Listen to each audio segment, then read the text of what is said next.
What's going on, everybody? This is Theodore Campbell. Got another video for you guys today. Now, just like my Mr. Bill's Transit video that I did with the red and gray Van Hool, this one is special to me as well. Some of these buses that I collect, they're just random bus companies, but some of them are actually bus companies that either I drove for or my dad drove for. Mr. Bill's Transit from, what was that, Staten Island, New York. That was a company he worked for when I was pretty much a child when that company was around, so naturally I didn't drive for them. But this company right here, my dad actually drove for them, and I drove for them as well. So I'm gonna get into the history of the actual company, because there's actually two companies that own this bus. And I'll give you the history of the company, and then I'll let you know how this bus came about afterwards. So I would say in the mid 90s or late 90s, early 2000s, my dad worked for a company out of Brooklyn called, well, first it was called Hinoti Bus Company. They had orange, yellow, and red neoplanes. I think the bus was white, but it had orange, yellow, and red stripes on it. It said Hinoti. For you guys out there that don't know, Hinoti means sunrise in Japanese. It was a Japanese bus company out of Brooklyn. I believe they was out of Brooklyn. That's where they ended up. I know that for sure. But I don't know if they was in Brooklyn the whole time they was in business. But I believe they was having some issues, and smaller bus company, and a family member decided to buy them out or something like that. And that family member name was Takahashi. So Takahashi came around and bought them out and continued on. For a lot of people who was around, Takahashi was out of Brooklyn, New York. Their garage was actually in Bedford, Brooklyn. Was it Bedford? I'm sorry. I haven't been in New York in so long, man. I believe, was it Bedford? If it comes to me again, it's right off of the Williamsburg Bridge. When you come out of Manhattan and you come over the Williamsburg Bridge, it's that section of Brooklyn right there. So if I'm saying Bedford and I'm wrong, please forgive me. But they was in that part of Brooklyn. Now, most of Takahashi's fleet, once they bought out Hinoti, I don't think they was a big fan of the neoplanes. And plus, neoplanes was on their way out. As a lot of you people know, neoplanes stopped selling buses in the U.S. a long time ago. So they switched over to Van Hool. They built a relationship with ABC down in Camden, New Jersey. And pretty much their whole fleet was Van Hools. They didn't really have a paint scheme on the bus. They bought the buses brand new, all white, and pretty much just kept them all white. Of course, they had the DOT numbers and the name real small on the bottom, but they pretty much kept the bus just plain white. So I heard a rumor, again, rumors, but that Takahashi actually picked up a contract where they had a particular vendor or a client that wanted a certain type of bus. And I don't know how the colors came about and all that, but they just had, I guess you would say, it was pretty demanding on what they want.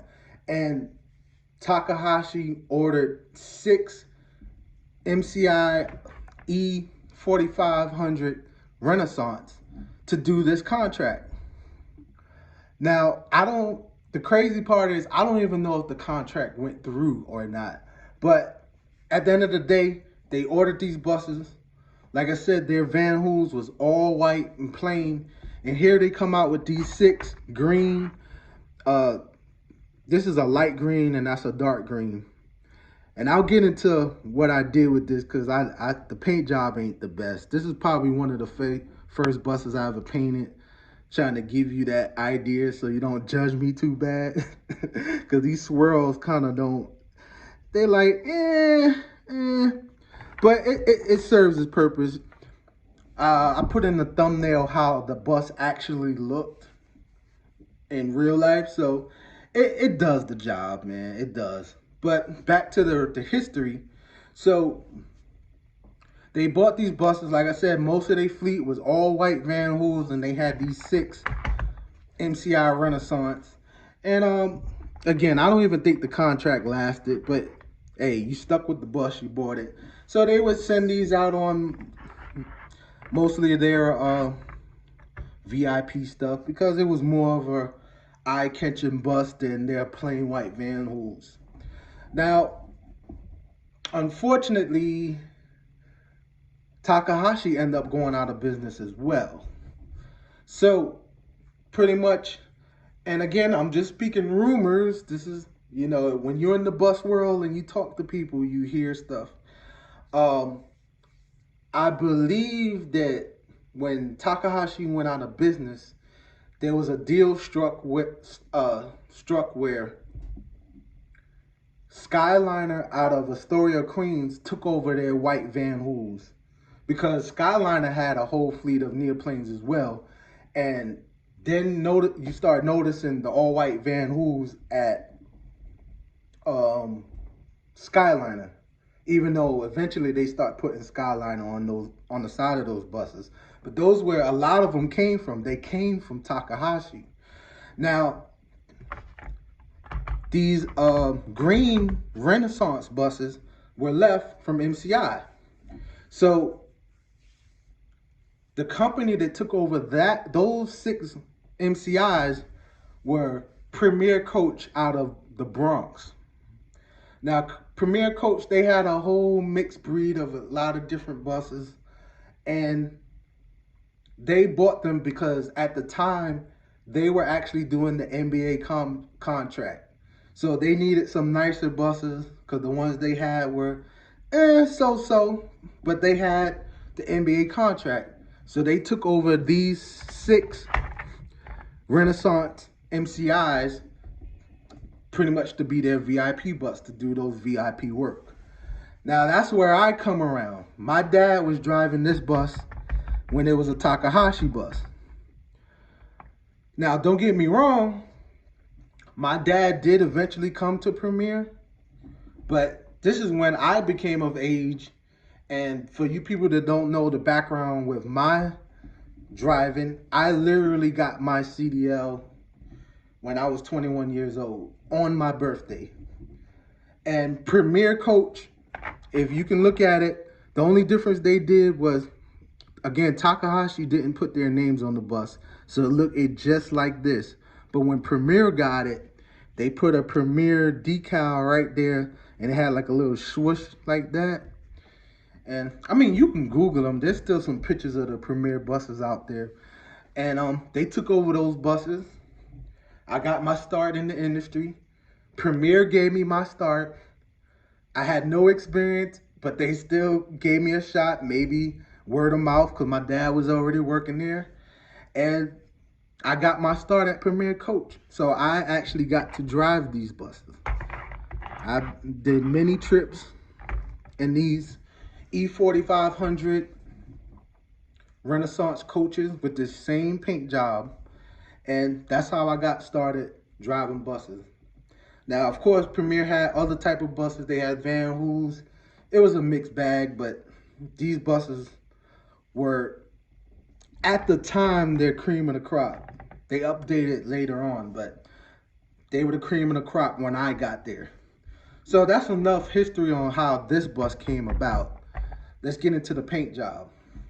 Now, in my other video with the Madden Cruiser, this is literally the same exact bus. But when I bought this one, it was just plain white. So at that time, I was just a collector. I wasn't really a modeler. So I was just buying them bus as is and just leaving it on my shelf the way it was.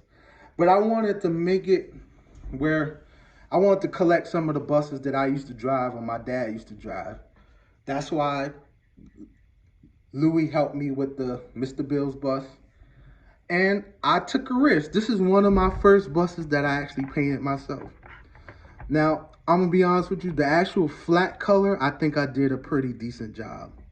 But when it comes to the swirls, not so great. But like I said, it's one of my first projects, doing it on my own. I see the flaws. They're not so great. I even thought about redoing it, trying to make it look a little better. But I think I'm just gonna leave it with the way it is, because it's one of my first buses I actually took the time to actually customize. I painted buses in the past, but I never did a paint job. And I didn't really give you a full one. Spin around. And like I said, to a real modeler, they would say, that doesn't look that great. Them swirls are horrible. But it's fine for me because it serves its purpose. I know what it's trying to portray. And I might even do another one day. Who knows? But I think that's enough history for you guys. Again, this bus is a 164 Tonkins replica MCI E4500 Renaissance 164 scale. They have a lot of them still out there in different liveries. There's some blank ones. You can paint them up the way you want. There's ones that's already painted. Some of them have like Coach USA and stuff like that. You can catch them on eBay or Google and find a whole bunch of them. But this one is custom. You'll never see one like this one. Even if you think the swirls are ugly, you will never see one like this one. So I hope that you liked the video. Like, share, subscribe. Look at the thumbnail. That's the actual bus that this bus is modeled after. So you can compare and see what I was trying to portray. So hope you liked the video, and I will check you next time.